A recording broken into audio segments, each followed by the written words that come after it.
Asesinato a plena luz del día. Igor Kirillov, jefe de la defensa química y biológica de Rusia, fue asesinado este martes en un atentado con bomba en Moscú. Ucrania reivindicó el atentado. La bomba fue accionada a las 6 de la mañana cuando Kirillov, de 54 años, salía de su domicilio acompañado de su ayudante, que también murió en el atentado. El artefacto explosivo se hallaba oculto en una patineta eléctrica a la entrada del edificio de viviendas. La onda expansiva rompió las ventanas del primero al cuarto piso del edificio. Para Rusia, el mensaje es claro. El incidente ha sido clasificado como acto terrorista, asesinato, tráfico ilegal de armas y municiones. Se trata del asesinato del militar de mayor rango perpetrado hasta ahora en Moscú. Kirillov era uno de los rostros más públicos del ejército ruso.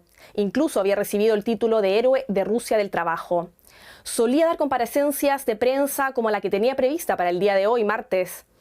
Kirillov era conocido por ser la voz del Kremlin en las acusaciones contra Estados Unidos por el presunto uso de armas químicas en Ucrania.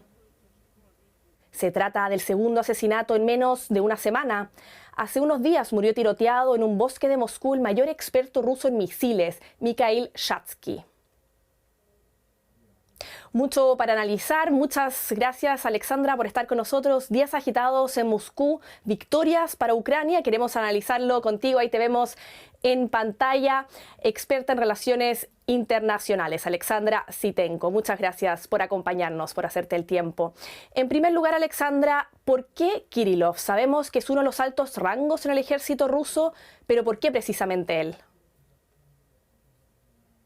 Bueno, sí, como acabas de decir, de verdad tiene un rango muy alto en el ejército ruso, es el jefe de las tropas de defensa radiológica, química y biológica. Según las fuentes del servicio de inteligencia ucraniano SBU, Kirillov era un objeto legítimo porque había llevado a cabo crímenes de guerra en Ucrania. Hay que decir que ayer mismo el SBU acusó a Kirillov en rebeldía de ser responsable por el uso masivo de armas químicas durante la guerra en Ucrania.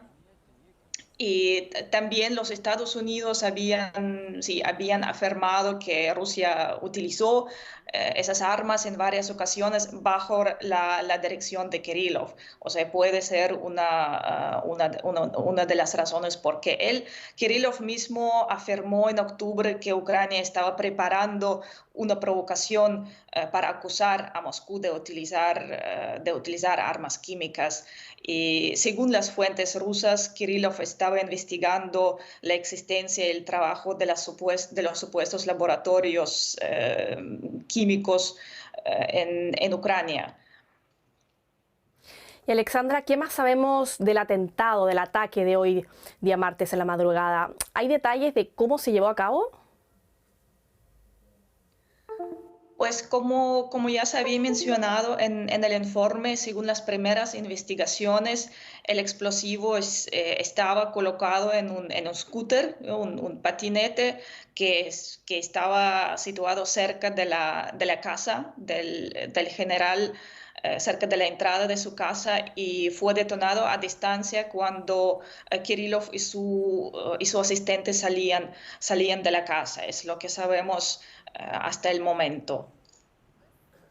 Y Alexandra, me pregunto, ¿qué tan efectivo es realmente el servicio de inteligencia ruso? Estamos hablando de 2 asesinatos a altos rangos del ejército ruso en apenas unos días.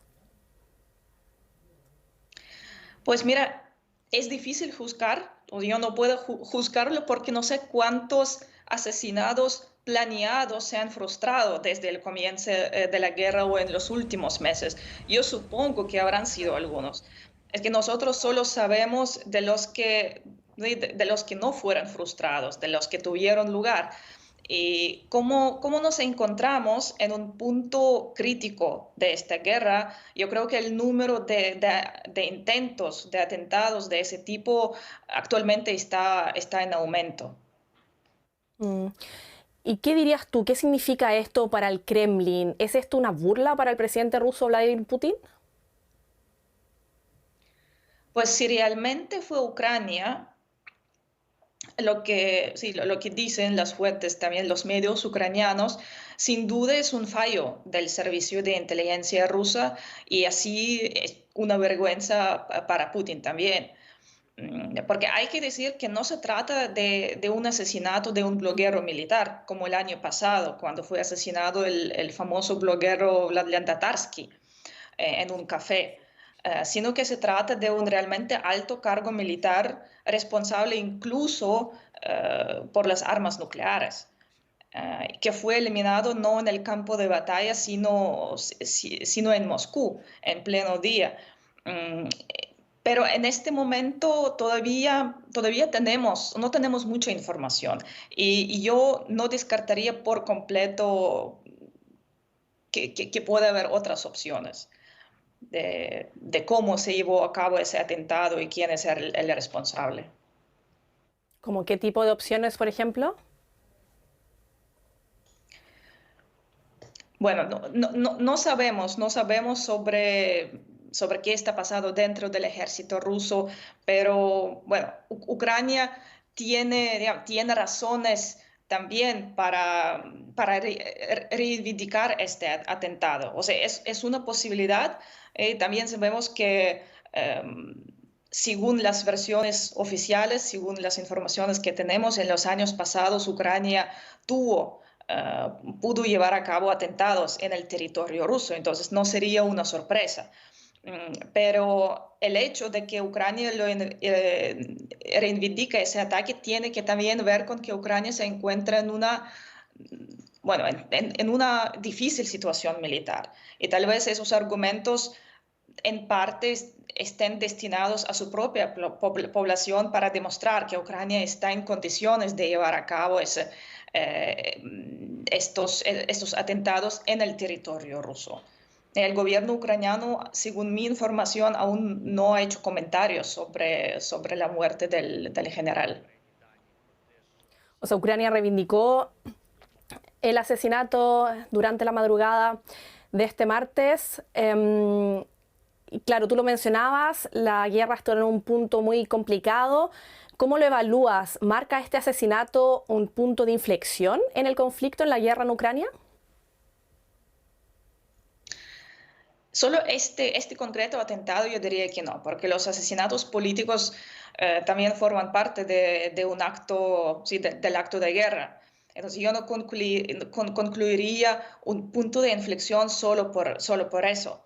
Pero actualmente nos encontramos en una fase muy peligrosa de esa guerra, quizá incluso la más peligrosa desde el inicio, porque es previsible que se produzca un giro en el curso de la guerra el año que viene, que se acerca el alto el fuego posiblemente, por lo que ahora se están utilizando todos los instrumentos y todas las posibilidades por ambos lados para obtener ventajas en el campo de batalla, fuera del campo de batalla, para perjudicar al enemigo. Y la situación es peligrosa porque podría salir del control a varios niveles.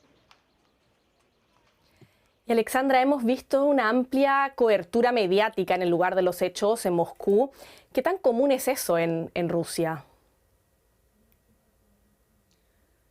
Pues juzgado sobre la base de lo que hemos visto en los años pasados y cómo Rusia había reaccionado, esto no es inusual.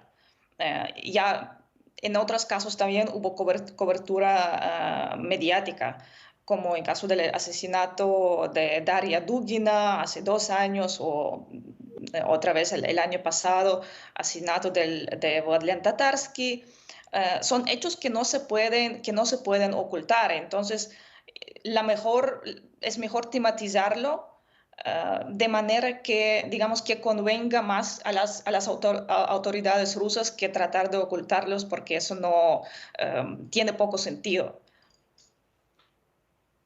Entiendo. Alexandra Zhitenko, muchas gracias por este interesante análisis, experta internacional aquí desde Berlín. Hasta una próxima vez. Gracias.